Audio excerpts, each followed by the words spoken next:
On April 1st, 2020, a friend on Facebook wrote a post that changed my life forever. This smart, sharp, most critical scholar wrote a post about COVID actually being a cover-up for 5G installation. We all remember those posts. I felt that feeling of my core beliefs being challenged, never remembering that it's April Fool's, as I never do. Later that day, she wrote a long post explaining step by step how she crafted the previous post to sound exactly like any conspiracy post. And she did that to teach us critical reading skills. The combination of having my beliefs challenged and the following explanation gave me the ability to recognize conspiratorial and manipulative language more easily. My friend is much smarter than I, but I think I'm a bit kinder because I'm giving you a warning. I'm going to show you a few tricks to recognize a suspected manipulative or conspiratorial use of language, and I'm going to use this video by turning Veganese, AJ, to demonstrate it in action.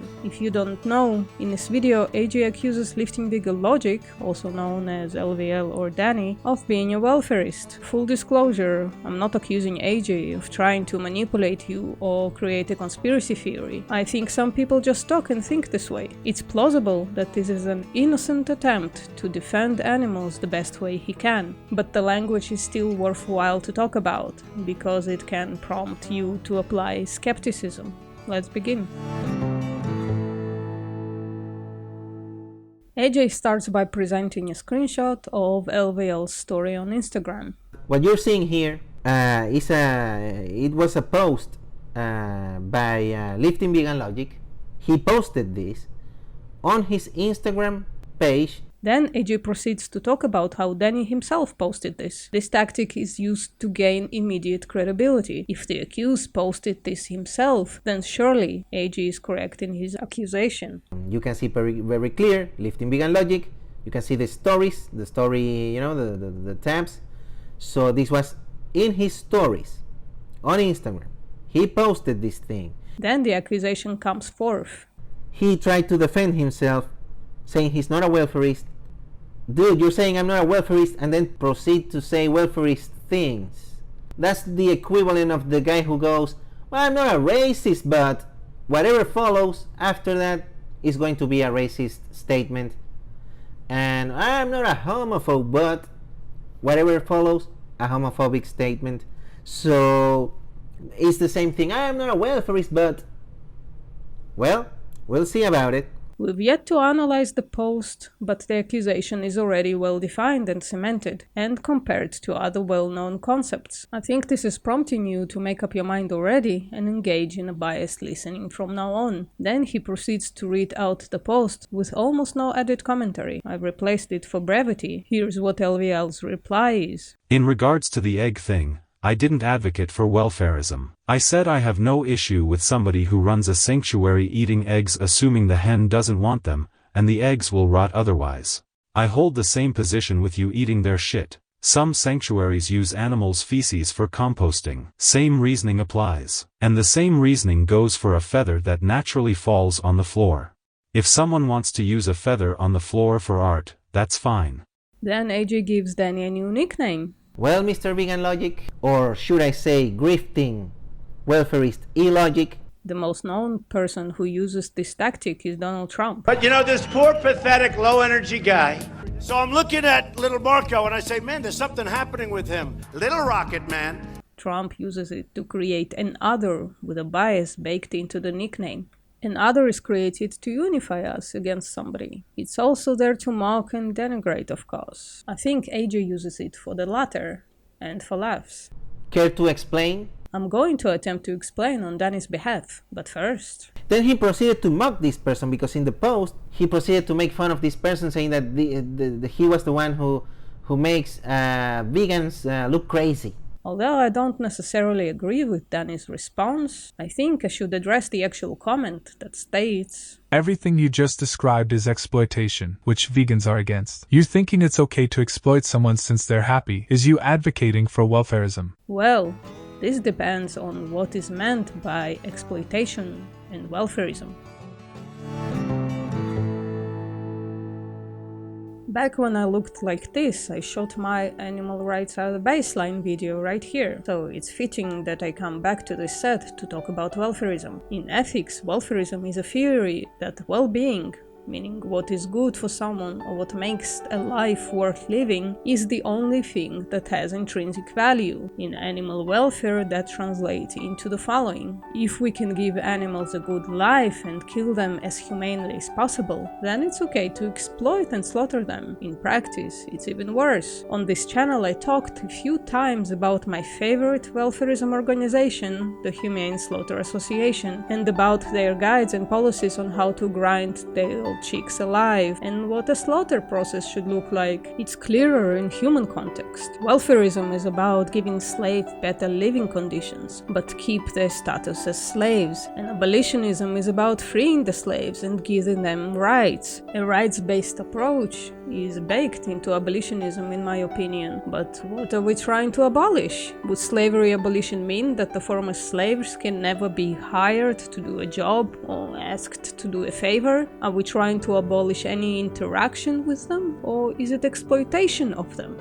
According to the Cambridge Dictionary, exploitation is the action of using someone unfairly for your own advantage. You can try to find the definition that you like. I found most of them not being specific enough. There are two more variations here, but they pertain to a something and not a someone, and I think that's where the trouble starts. In all specific scenarios presented in LVL's response, it would only be okay to use some kind of animal produce when animals didn't have their rights violated for it. Interaction with an abandoned egg, or feather, or shit might be an exploitation of that object, but I don't see how it's exploitation of the animal that left that object behind. This is what a rights-based abolitionist stance looks like. I think the fact that both of these actions are defined as exploitation is creating some kind of transfer of exploitation of an object onto the animal, but that's just a category error, I think.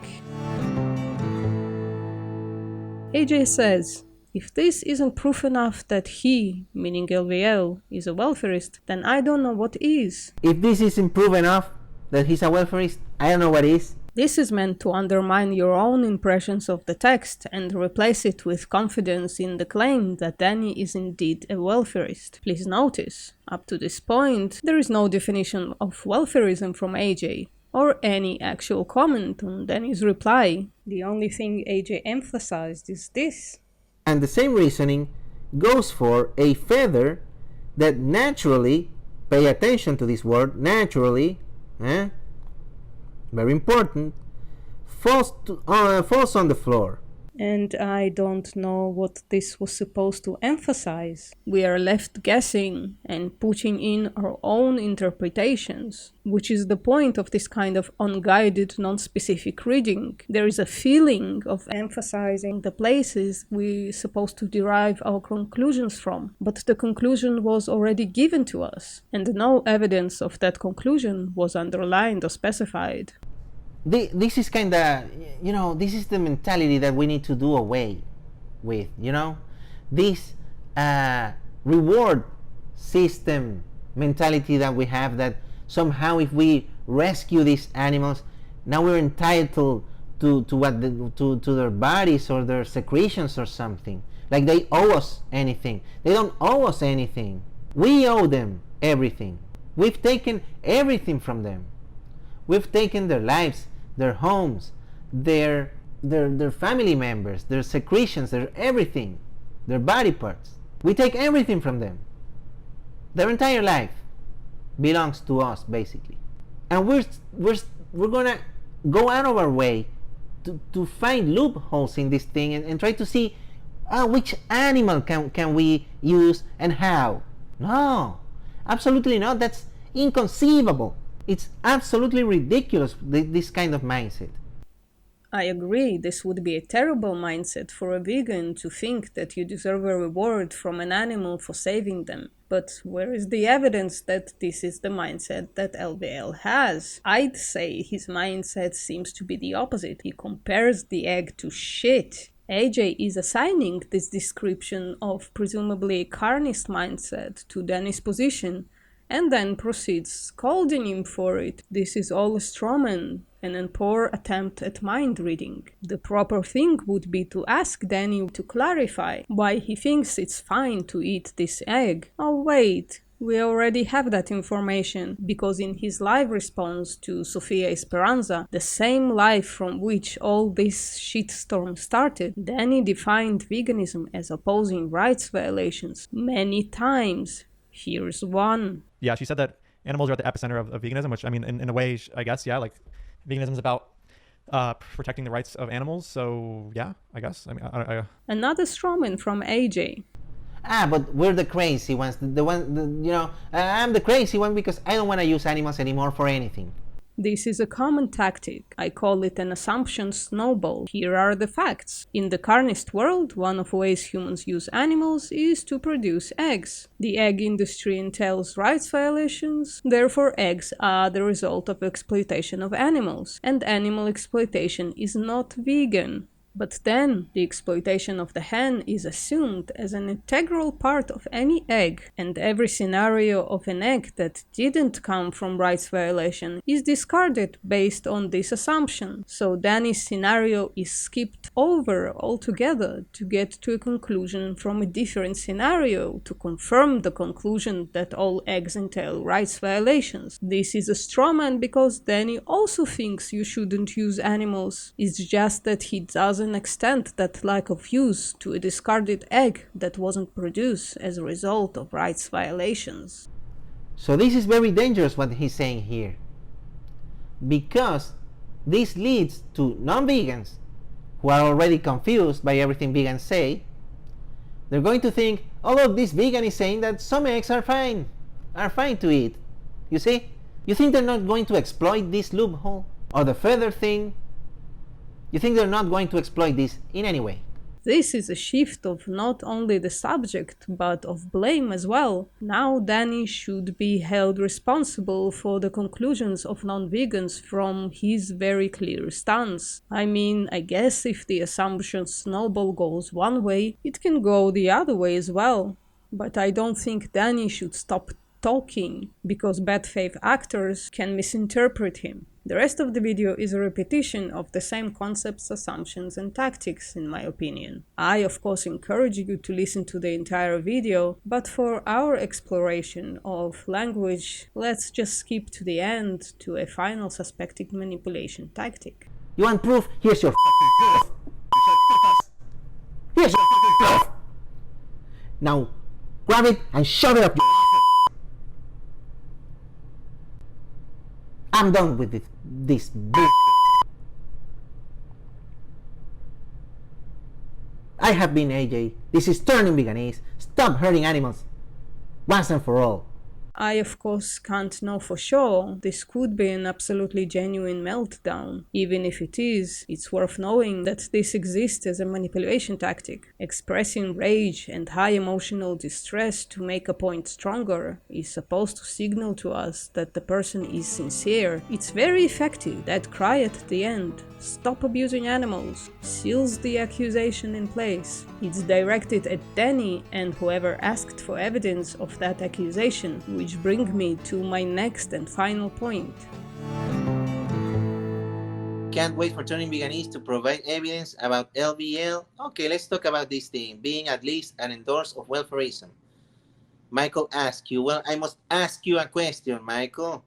Have you seen LVL's entire video on Sofia Esperanto, whatever? Because he does say something about this backyard hens and eggs and stuff like that. And I don't know, it's all weird. And then we did have a little discussion on his DM, on his Instagram and stuff. And I have all the screenshots and everything. And I'm going to make that video. Probably it's going to come out tomorrow about that very thing. So yeah, I'm going to provide the evidence. So it's gonna happen. Don't worry about it. The tactic of pairing lack of precision with absolute certainty on the conclusion is a tool to make it seem as if evidence for the claim is there in plain sight, without being specific about which parts of the supposed evidence are supporting the claim. LVL says something about backyard hens and eggs, but AJ doesn't know, and it's all weird, but it's definitely welfarist. For good measure, this is what LVL said repeatedly about backyard hens. By synergy and all this and interconnectedness, it seems like she probably thinks like oh, like it's a relationship where she has like a backyard hen and then she takes like their egg, and it's like this synergistic, like mutually beneficial relationship, and it's all connected type of thing. And if that's the case, I'd ask, of course, where do you get that hen from? Is it from a breeder? Because if so, then you're supporting male baby chicks being ground up alive, which isn't too synergistic or mutually beneficial, unless you consider being ground up alive beneficial. But yeah, let's see. I'm getting the backyard eggs vibes from her. And LVL's position on eggs was in TV's video the entire time, but here it is one more time. Turning Veganese has been telling us that he himself had a conversation with Danny in DMs and has screenshots that definitely show that Danny is a welfarist. And then we did have a little discussion on his DM, on his Instagram and stuff. And I have all the screenshots and everything. And I'm going to make that video.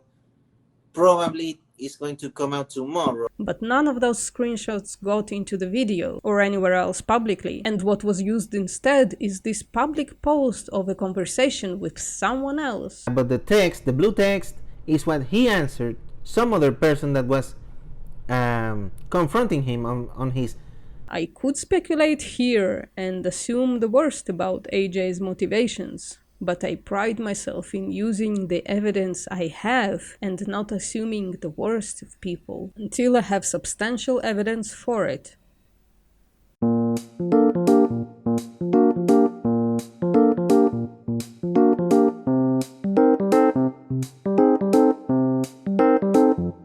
I was hesitant writing these words. This is a vegan channel, and I always try to tie every subject I talk about back into veganism. But under the cow animation, I am a human, and sometimes human things that aren't related to veganism are going to seep through. You see, my friends, the one that wrote the post that changed my life, the brilliant young woman, she is a trans woman, and I feel very protective of her. I can't protect her most of the time. She is out there walking, existing, and being hated for it. So sometimes all I can do is not support transphobes. It's not much. It's not changing their thoughts and feelings on trans people, but it's all I can do sometimes. I made this video to point out a bad vegan idea, but I unsubscribed from Turning Veganese because he's a transphobe. It's not gonna change his mind, but he's not getting my one sub. And that will have to do for now. See you next time.